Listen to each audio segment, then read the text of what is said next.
غم، درد، مصیبت، بیماری، جان اور مال کے نقصان پر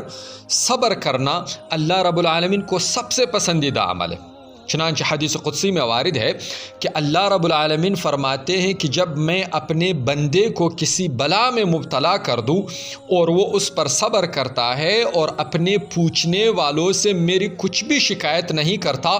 تو میں اس کے گوشت سے بہتر گوشت بدل دیتا ہوں اور خون کے عوض عمدہ خون عنایت کرتا ہوں، اور جب اس کو شفا دیتا ہوں تو کوئی گناہ اس کے ذمے نہیں ہوگا،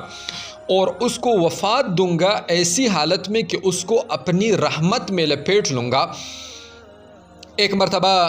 حضرت داؤد علیہ السلام نے اللہ رب العالمین کی خدمت میں عرض کیا کہ اس غمزدہ کا بدلہ آپ کیا دیں گے جو تیری رضا کی خواہش کے باعث مصائب پر صبر کرے؟ اللہ رب العالمین نے فرمایا اس کا بدلہ یہ ہے کہ اس کو ایمان کا ایسا لباس پہناؤں گا جو کبھی بھی اسے نہیں اتاروں گا۔ ایک بار عمر بن عبدالعزیز اپنے خطبے میں فرما رہے تھے کہ جب کبھی اللہ تعالیٰ کسی بندے کو کوئی نعمت دیتا ہے اور پھر وہ نعمت چھین لیتا ہے اور اس کے عوض میں وہ شخص صبر کرتا ہے تو اللہ تعالیٰ اس چنی ہوئی نعمت کی جگہ وہ کچھ عنایت کرے گا اس شخص کو جو اس پہلی نعمت سے کئی گنا افضل ہوگی۔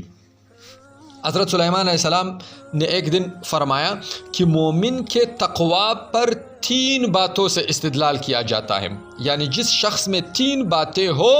وہ مومن متقی ہے۔ پہلی، جو چیز اس کو نہیں ملی تو اچھی طرح توکل کرنا۔ دوسری،